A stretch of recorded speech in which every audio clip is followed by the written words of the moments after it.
Good afternoon, everyone. Good afternoon, sir. So, Good afternoon, sir. good afternoon, everyone. कल जहां हमने छोड़ा था, रादर ये कल ही हमने एक कोर्स जो आपका स्टार्ट किया है सोशियोलॉजी ऑफ एनवायरनमेंट, उसका यूनिट नंबर 1 का चैप्टर नंबर 1 हमने कल स्टार्ट किया था। उसी को आज आगे बढ़ाते हुए हम आपको सबसे पहले ये बताने की कोशिश करेंगे कि सोशियोलॉजी ऑफ एनवायरनमेंट में इन्वायरमेंट एंड सोसाइटी का जो रिलेशनशिप है वो क्या है, वो सबसे पहले हम यहाँ देखने की कोशिश करेंगे। और उसके लिए सबसे पहले जो कंसेप्ट रहेगा हमारा, दैट विल बी इन्वायरमेंट। किसे कहते हैं, क्या होता है, कहाँ से शब्द निकला, क्या है इसका अर्थ है, क्या वो सारे इसके प्रकार आकार सब कुछ इसके बारे में हम आपके सामने रखने की कोशिश करेंगे। और ये इंटरेक्शन जो हमारा है ये एक्सक्लूसिव इन्वायरमेंट के ऊपर ही रहेगा इस चैप्टर में। और सोसाइटी क्योंकि हम पढ़ते आए हैं, फर्स्ट ईयर में भी हमने पढ़ा था, तो सोसाइटी के ऊपर हम कम ध्यान देंगे, पर देंगे, इसको रिफ्रेश करेंगे दोबारा से। और अंत में जाकर हम जो है वो उसको ये देखने की कोशिश करेंगे कि दोनों के बीच में, सोसाइटी और एनवायरनमेंट के बीच में इंटर रिलेशनशिप क्या है, वो हम समझने समझाने की कोशिश करेंगे। हमारा प्रयास रहेगा कि इसमें हम एनवायरनमेंट के कंसेप्ट को देखें, मीनिंग एंड डेफिनेशन देखें एनवायरनमेंट का, साथ में कंपोनेंट ऑफ एनवायरनमेंट क्या है वो देखें, फिर सोसाइटी किसे कहते हैं उसको हम देखें, और कैरेक्टरिस्टिक्स ऑफ सोसाइटी को लेने की कोशिश, और अंत में सोसाइटी और एनवायरनमेंट के बीच में क्या संबंध है उसको हम देखने का प्रयास करें। तो सबसे पहले हम आरंभ करेंगे कि एनवायरनमेंट का जो कॉन्सेप्ट है वो क्या है।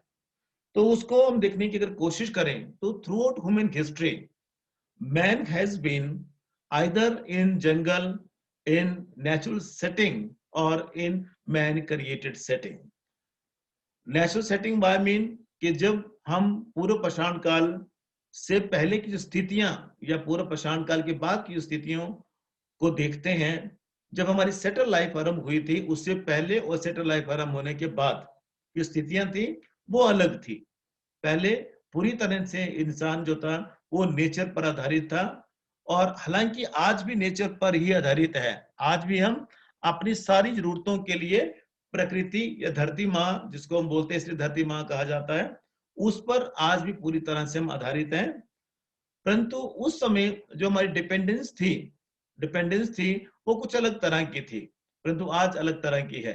तो उसको हम देखने की कोशिश करें तो पूर्व पाषाण काल के समय से ही हमारा जो जीवन है वो चारों तरफ से और हर तरफ से रादर प्रकृति से घिरा हुआ ही था। एनवायरनमेंट डोमिनेटेड था, नेचर डोमिनेटेड था। तो जैसे ही हम आगे बढ़े, जैसे सभ्यता आगे बढ़ी, जैसे हम आगे बढ़े, तो जैसे ही सभ्यता का निर्माण होने लगा तो वो सारी की सारी चीजें बदलने लगी। अगर हम पूर्व पाषाण काल की बात करें तो थोड़ा सा आपको ये बता दूं कि डिपेंडेंस जो थी वो किस तरह की थी। तो हमारे पास कुछ भी ऐसा नहीं था जो हमारी लाइफ को सपोर्ट करे। हम ऐसे ही सर्वाइवल ऑफ द फिटेस्ट की थ्योरी है चार्ल्स डार्विन की, उसके ऊपर अगर हम यकीन करें तो हम उद्ध विकास की प्रक्रिया के कारण बंदर से हम इंसान बने हैं, जानवरों से इंसान बने हैं। Rather man is social animal, Aristotle ने बहुत पहले कह दिया था, परंतु जो उन्होंने कहा था मैन इज सोशल एनिमल, उसमें भी एक अति महत्वपूर्ण चीज उसमें क्या है, अति महत्वपूर्ण चीज उसमें एक ही है कि वहां एनिमल शब्द भी है, सोशल शब्द पहले आ गया। तो सोशल मैंने सामाजिक, समाज में अगर वो रहा, परंतु रहा वो प्राणी ही। प्राणी का मतलब होता है जिसमें प्राण हो, जिसमें जान हो। तो जो सोशल एनिमल का जो शब्द हमें दिया गया, उसको अगर देखने की कोशिश करें तो सभ्यता के आरंभिक दौर में, सभ्यता के आरंभिक दौर में इंसान जो था वो जंगलों में रहता था, और वो एनिमल और इंसान में कोई फर्क नहीं था। हालांकि चाहे वो कई सालों के बाद, एवोल्यूशन के बाद ऐसा माना गया कि बंदर हमारे पूर्वज हैं, पूंछ हमारी गायब हो गई, हमारे बाल गायब हो गए, और हम आज की जो वर्तमान शेप है उसमें हम लोग आ गए, पर कई हजारों लाखों सालों के बाद। तो उसके जैसे पूर्व पाषाण काल इतिहास में दर्ज होता है तो उसको हम देखने की कोशिश करें तो उसमें हमें देखने को मिलता है कि इंसान जंगलों में रहता था, जंगल से जो भी उसको पहले तो उसको पता नहीं था कि मैंने खाना क्या है, बुद्धि का विकास उतना नहीं हुआ था, खाना क्या है वो भी पता नहीं था। तो जानवरों को मारता था, कच्चा मांस खाता था, आपने पढ़ा है।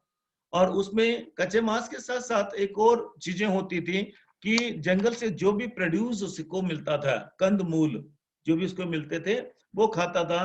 पानी पीने की जब प्यास लगी तो रस के रूप में जो जो उसको मिला, जहाँ पानी मिला पानी पी लिया, जो रसायन उसको मिला उसने पी लिया, और इस तरह से वो अपने जीवन के सफर पे आगे बढ़ता गया।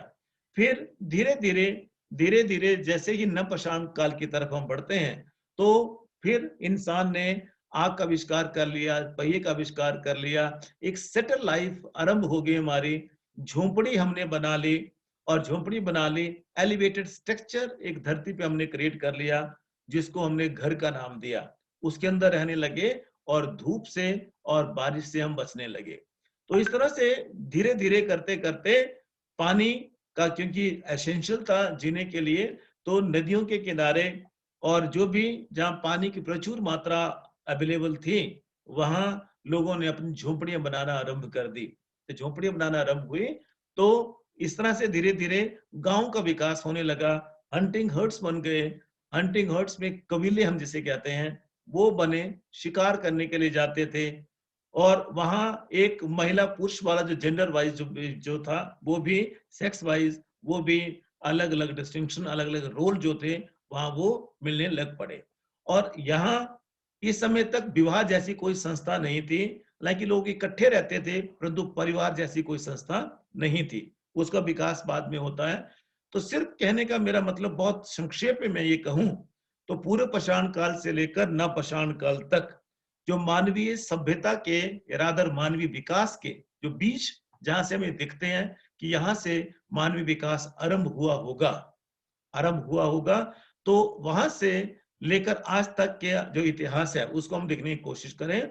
मानव उस समय भी पर्यावरण पर निर्भर था, इन्वायरमेंट पर निर्भर था, चाहे वो पानी थी, चाहे वो हवा था, चाहे वो अपनी झोपड़ी बनाने के लिए जो मटेरियल था जो उसको नेचर से मिलता था, आज भी वैसा ही है। लेंटर अगर हम डालते हैं तो उसके लिए बजरी भी वहां से आती है, रेत भी नेचर से ही आती है, ईंटें जो बनती हैं वो भी मिट्टी की बनती है, वो भी नेचर से ही आता है, पानी भी नेचर से आता है, सरिया लोहा आ गया, और लोहा निकला कहां से? नेचर से निकला वो भी। और जो कुछ भी चीज घर निर्माण में जिस भी चीज का प्रयोग आज के समय में होता है, वो सारा का सारा नेचर से आता है, सारा का सारा, बाय मीन सारे के सारा। और इसको थोड़ा सा हम देखने की कोशिश करें तो आज भी हमारा जीवन जो है वो पूरी तरह से, चाहे छोटी सी सुई है या चाहे बड़ा जहाज है, हर कार्य के लिए, हर काम के लिए आज भी we are every inch dependent on mother nature. आज भी पर्यावरण के ऊपर हम पूरी तरह से आश्रित हैं, और पूरी तरह से आश्रित होने की वजह से इसीलिए इस चीज को, इस सब्जेक्ट को सोशियोलॉजी में पढ़ाने के लिए डाला गया है कि हम उसको पढ़ें और समझें कि पर्यावरण किस तरह से हमारे जीवन को, हमारे सामाजिक जीवन को प्रभावित करता है।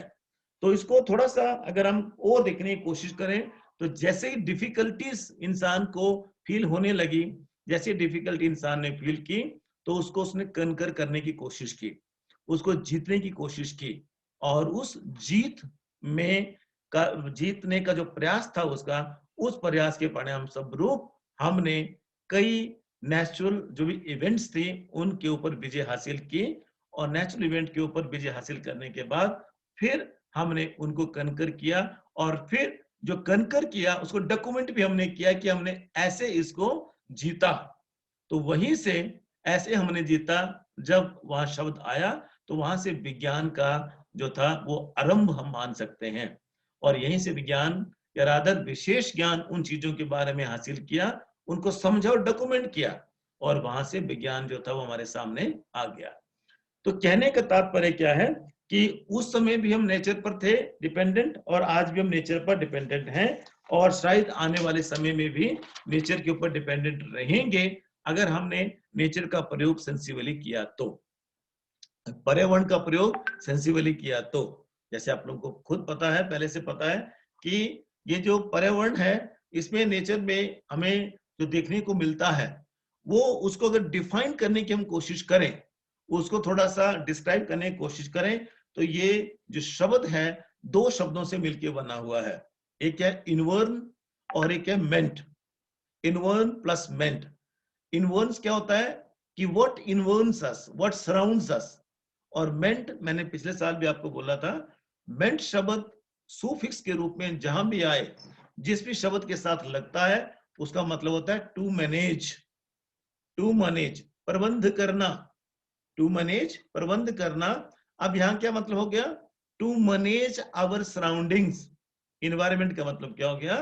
इनवर्न होता है सराउंडिंग, और ये इनवर्न जो है वो फ्रेंच वर्ड से निकला हुआ, इनवर्निया से निकला हुआ फ्रेंच वर्ड, वहां से निकला है। और उसमें फ्रेंच में इसे इसका जो अर्थ होता है वो सराउंड होता है। सराउंड, सराउंड मैंने चारों ओर, इर्द गिर्द, चारों ओर। हम अगर बीच में खड़े हो जाएं तो हमारे इर्द गिर्द क्या है, इर्द गिर्द हमारे क्या है, उस सब का अध्ययन जो है वो इसमें किया जाता है। और इसमें एक और देखने की कोशिश करें तो हमारे इर्द गिर्द दो तरह की चीजें आपको देखने को मिलेंगी। कुछ एक चीजें संजीव मिलेंगी और कुछ एक चीजें निर्जीव मिलेंगी। संजीव मैंने जिनमें जान है, निर्जीव मैंने जिनमें जान नहीं है। तो दोनों तरह की चीजें हमें देखने को मिलेंगी, फिजिकल भी, या जिसको जिसको नॉन लिविंग हम बोलते हैं, और जो एक और है वाइटिक, हम जिसको कहते हैं, जो कि लिविंग चीजें हैं, वो हमें देखने को मिलेंगी। इस तरह से वर्ड इन्वायरमेंट, ये शब्द जो है इन्वायरमेंट का अर्थ होता है कि that surroundings in which organism live, any organism live. और इसका मतलब सिंपल शब्दों में क्या हो गया? कोई भी सावयव, चाहे वो इंसान है चाहे वो कोई और है जिसमें जान है, जहां वो रहता है उसके आसपास कई सराउंडिंग, इर्द गिर्द का जो पर्यावरण है, रादर जो भी उसकी सराउंडिंग है, उसको हम पर्यावरण कहते हैं, इन्वायरमेंट कहते हैं। अब यहाँ हम इंसान हैं, इसलिए हमारे इर्द गिर्द की चीजें, अगर जानवर होगा, गाय है, भैंस है, कुछ भी है, उसके इर्द गिर्द का इन्वायरमेंट, मछली है उसके इर्द गिर्द का एनवायरमेंट, किसी का भी जिसमें जो भी जान है, चींटियों के इर्द गिर्द का एनवायरमेंट। चींटियां ज्यादा कहाँ आएंगी? जहां उनको खाने को मिलेगा, जहां उन्हें एक सफिशिएंट मात्रा में मॉइस्चर मिलेगा, गिल्ली मिट्टी होगी, वहां जो है सड़गोए वो देखने को हम मिलेंगे। इस तरह से कोई भी जीवन, कोई भी जान, कोई भी जीवन, कोई भी जान, इसके सराउंड्स में जो है उसको हम उसका इन्वायरमेंट हम कहते हैं, उसका इन्वायरमेंट। तो यहाँ एनी शब्द क्या यूज होगा कि environment means surroundings in which organism lives, organism including human being. कोई भी ऐसा इन्वायरमेंट सराउंडिंग जिसमें कि सावयव रहता है, जिसमें जान होती है, वो रहता है। इन्वायरमेंट और ऑर्गेनिज्म अलग अलग दो कॉम्प्लेक्स और डिफरेंट डायनामिक कंपोनेंट है नेचर के। नेचर के, प्रकृति के दो अलग अलग कंपोनेंट है ये, इन्वायरमेंट भी और ऑर्गेनिज्म भी। और इसमें क्या होगा? इन्वायरमेंट जो होता है regulate life of organism. Environment organism की लाइफ को रेगुलेट करता है, उसको संचालित करता है। हम जिंदा अगर हैं तो हम जिंदा हैं, हवा हमें मिल रही है तब हम जिंदा हैं, पानी हमें मिल रहा है तब हम जिंदा हैं। इन्वायरमेंट के जितने कंपोनेंट्स हैं, बायोटिक और एबायोटिक, जब वो हमें मिल रहे हैं इसलिए हम जिंदा हैं। ज्यादा आबादी पहाड़ों में क्यों नहीं होती, मैदानों में क्यों होती है? वहां भी इन्वायरमेंट का प्रभाव है, इन्वायरमेंट का असर है। इस तरह से बहुत कम शब्दों में अगर देखने की हम कोशिश करें तो इन्वायरमेंट जो होता है that refers to material and forces that surrounds living organism. सारी मटेरियल, सारी फोर्सेस जो कि इन्वायरमेंट, जो लिविंग ऑर्गेनिज्म है उसके जिंदा रहने के लिए जरूरी है, उन सारी दशाओं को, सारी कंडीशंस को हम इन्वायरमेंट कहते हैं। बहुत कम शब्दों में कहने की कोशिश करें तो environment is some total of, पूरा का पूरा योग है, कुल योग है। कुल योग किसका वाला? Sum total of conditions that surrounds at a given point of time. एक समय विशेष में, एक स्थान विशेष में, एक जो सावयव है, जो जिंदा व्यक्ति है या जो जीवन है, उसके सराउंडिंग में रहने वाली जो भी कंडीशंस हैं, उन सब का कुल योग है। उन सब का कुल योग, उस कुल योग को हम क्या कहते हैं? उस कुल योग को हम कहेंगे कि वो क्या है? वो कुल योग इन्वायरमेंट कहलाता है, पर्यावरण कहलाता है। इस तरह से इसमें अगर हम पूरा देखने की कोशिश करें तो हमारे सराउंडिंग्स में क्या है? एटमॉस्फेयर है, बायोस्फीयर है, हाइड्रोस्फीयर है, लिथोस्फीयर है। 4 मुख्य स्फीयर जो हैं वो हमारे इर्द गिर्द देखने को मिलते हैं, इन्वायरमेंट के कंपोनेंट हैं, जिसको आगे चल के हम डिटेल में देखेंगे। अगर ये ना हो, हाइड्रोस्फीयर ना हो, लिथोस्फीयर ना हो, लिथोस्फीयर मैंने ये जो ठोस पार्ट है पृथ्वी का जिसके ऊपर हम रहते हैं, जहां हमारा घर बना हुआ है, आपका घर बना हुआ है, जिसके ऊपर हम रहते हैं, दैट इज लिथोस्फीयर। फिर हाइड्रोस्फीयर है, जल, जो 71% जो दुनिया में पानी है वो हाइड्रोस्फीयर है सारा। अगर पानी नहीं होगा तो हम नहीं जी पाएंगे। और साथ में और एक बायोस्फीयर है। बायोस्फीयर में सिंपल शब्दों में क्या होता है, वो एरिया जहां हमारा जीवन संभव है। ये 10 किलोमीटर का रेडियस होता है, upward from this land to that land.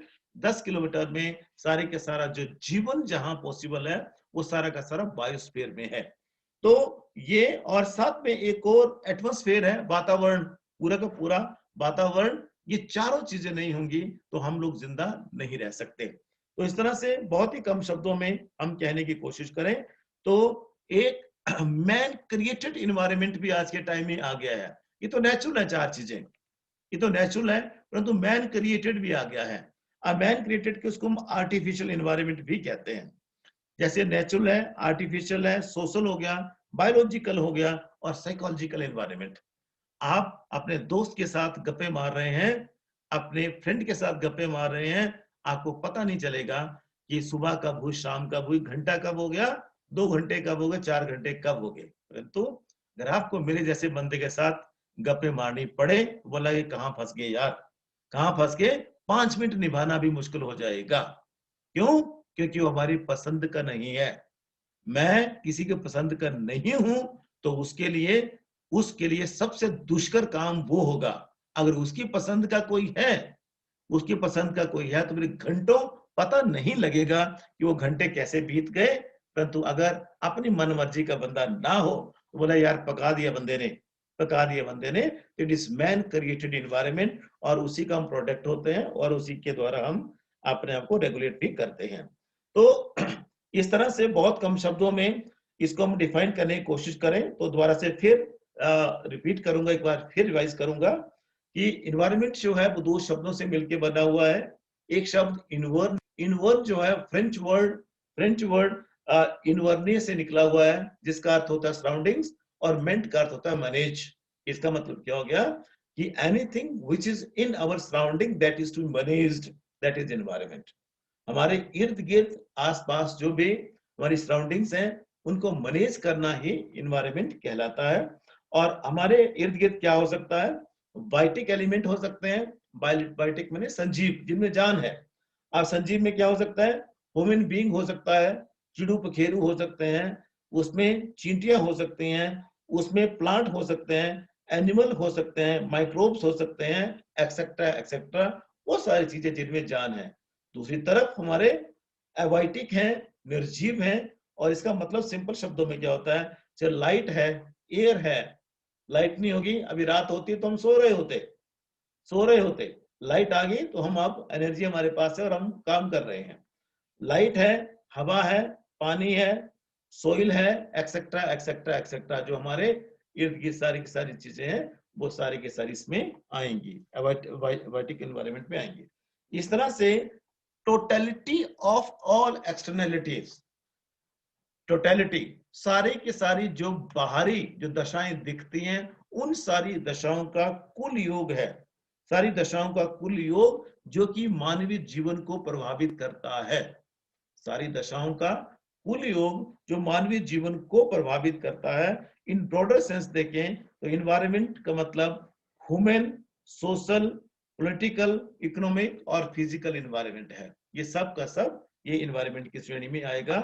ये जो इंसान के इर्द गिर्द रहता है और वो इंसान से वो प्रभावित होता है और इंसान को प्रभावित करता है, तो हम उसे इन्वायरमेंट कहेंगे। वाइस वर्सा इससे प्रभावित होते हैं, एक दूसरे के साथ रेसिप्रोकल रिलेशनशिप एक दूसरे के साथ है, उससे हम प्रभावित होते हैं। तो 9 डेफिनेशन आपकी किताब में, 8, 9, 10 डेफिनेशन आपकी किताब में लिखी हुई है। उसमें से आपने कोई भी 5 डेफिनेशन कोई भी आपने पढ़ लेनी है। मैं डेफिनेशन आपके सामने नहीं पढ़ूंगा, परंतु उन डेफिनेशनों का जो कंक्लूजन है वो आपके सामने मैं जरूर रखूंगा कि जो डेफिनेशंस हैं उसमें फोर्सेस की बात भी है, सिचुएशन की बात भी है, उसमें सराउंडिंग की बात भी है, उसमें सम टोटलिटी ऑफ सराउंडिंग्स जो कि हमारे इर्द गिर्द होता है उसकी बात भी है। तो डेफिनेशन के आधार पे कहा जा सकता है कि environment is a name of surrounding of any organism. ये आपने बिल्कुल ध्यान में रखना है, not human being only but any organism. Environment is surroundings of any organism. ये आपने 3 शब्द बिल्कुल ध्यान में रखने हैं। Environment is surroundings of any organism. I am repeating, surrounding of any organism, किसी भी जीव के या साबित ऑर्गेनिज्म को साबित कहते हैं हम, किसी भी जीव के की जो सराउंडिंग है वो इन्वायरमेंट है। किसी जीव की सराउंडिंग वो इन्वायरमेंट है, और वो जो उसके जीवन को निर्धारित करती है, जीवन को निर्धारित करेगी। दोनों एलिमेंट जीवन को निर्धारित करेंगे, बायोटिक भी और एबायोटिक भी। हवा भी, पानी भी, जमीन भी, नेचुरल सोर्सेज भी, फ्लोरा भी, फौना भी, ह्यूमन बीइंग भी, और उन सब के बीच का रिलेशनशिप, इंटरेक्टिव रिलेशनशिप, इकोलॉजिकल हम जिसको बोलते हैं, इंटरेक्टिव रिलेशनशिप बहुत बहुत मैटर करेगा, बहुत बहुत मैटर करेगा। इंटरेक्टिव रिलेशनशिप अगर वो कहीं प्रभावित होता है, साइकिल जो है, जो चक्कर है वो कहीं प्रभावित होता है, तो वो दूसरे एलिमेंट को, दूसरे कंपोनेंट को बहुत बुरी तरह से प्रभावित करता है। तो इस तरह से बहुत कम शब्दों में कहें, संक्षेप में अगर कहें हम, तो environment is comprises of biotic, abiotic, natural, human component in any form which are essential for survival of any organism। किसी भी तरह का हमारा सराउंडिंग जो कि हमारा जिंदा रहने के लिए अत्यंत आवश्यक है, अत्यंत जरूरी है, उसे हम क्या कहेंगे, अपना इन्वायरमेंट कहते हैं। तो ये आज के उस व्याख्यान में हमें यही कहना था। कल हम देखेंगे कि इन्वायरमेंट के कंपोनेंट्स क्या है।